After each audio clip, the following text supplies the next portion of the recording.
Нэг зүйлийг нэр дэвшигчд хэлмээр байна. Юу гэвэл та зоригтой ажиллаарай.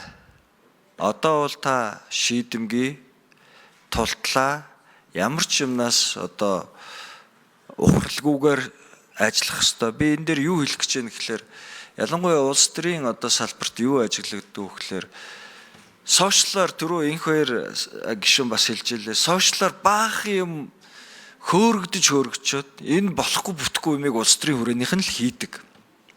Улс төрийнхаа тэмцэлд явж байгаа зүйлдээ халуураад баахан юм явуулчаа та нарыг гарцгүй болгоо дараа нь хууль шүүхийнхэн яахыг харъя гэд.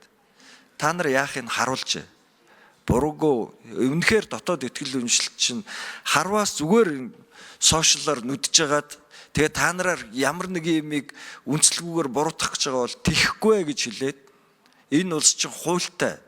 Би тэр хуулинд л захирагдана гэдэг та айхгүй хэлж сурах ёстой. Би барууны одоо энэ шүүх прокуроруудын нэг гайхамшигтай юм надад юу санагдав гэхээр олон нийтэнстэй дөргигдсэн байгаа тэнд нөгөө бөөн улс төржүүлээ явцсан байгаа юмыг хуульчин бол яг үнцэлтэй. Харж байгаач хууль нь яг ийм байна. Би ингэж л гаргана. Би хуулинд л захираггүйцээ. Тэгэхээр ийм байдлаар та зоригтой ажиллаарай. Буруу хийсэн хүмүүс байвал шийтгэлээ хуулийн ямар ч гарцаагүйгээр хүлээдэг байх хэрэгтэй. Буруу юм хийгээгүй байвал тэндээс яаж балбаж нүдсэн бэ? Тэн дээр хууль гэдэг юм нь иргэнээ хамгаалдаг байх хэрэгтэй. Ингэж шудраг ус гэдэг чинь тогтох юм. Тэгэхээр энэ дээр би таныг одоо бас урамжуулж, зоригжуулж ингэж ийм үг хэлмээр байгаа юм. Хуулзан байнгын орооны зүгээс энийг бол улсын их хурлын зүгээс ч бол дэмжиж ажиллана гэж би хэлмээр байна. За энэ нэг зүйл байгаамаа. Сүүлийн үед ингээд ярихлаар бид нар авилгатай одоо ингээд тэмцэж байгаа талаар ярихад тоо ярьж байна. Динамик үзүүлэлт маш их өсөж байгаа юм. Тэгээ энийг бид нар ингээд сайн гэдэг. Үнэн гим хийсэн хүмүүсээ үл хидчихсэн тэд нар хариуцлага хүлээх ёстой.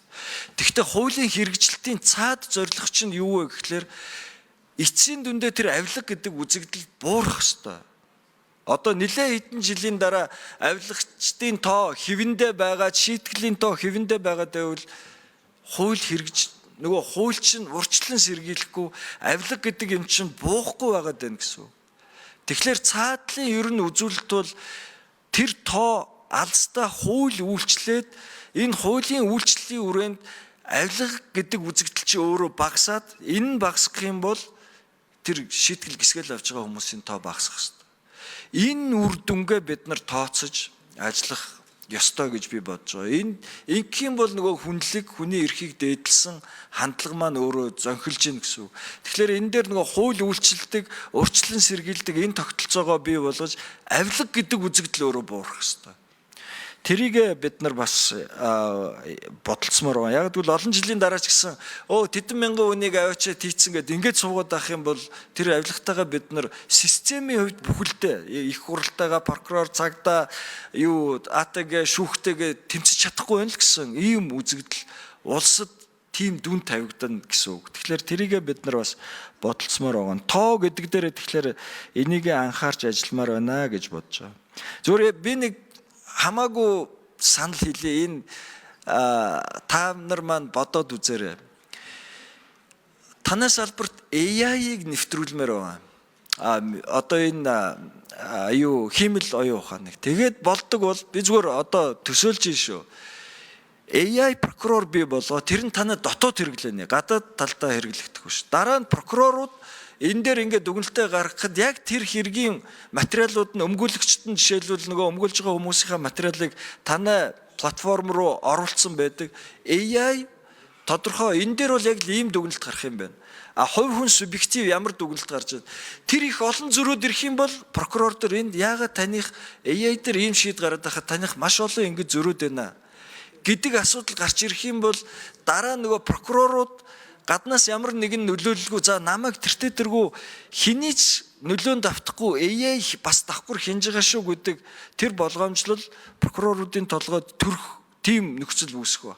Тэгэхээр тэрийг хөгжүүлэх энэ чиглэлээр хэрв та санаачлагтай сонирхож ажлыг үл би яаийн чиглэлийн бас хүмүүстэй холбож өгөөд энэ хууль зүйн байнгын орооноос энийг хөгжүүлэхэд явах юм бол хуулийн салбарын маш том шинжилэл бөгөөд манлайл болж болох юм. Гэхдээ энийг би бол зүгээр нээлттэй танд санал болгож ярьж байгаа. Энэний талаар та бас санаа бодлоо хэлээрэй.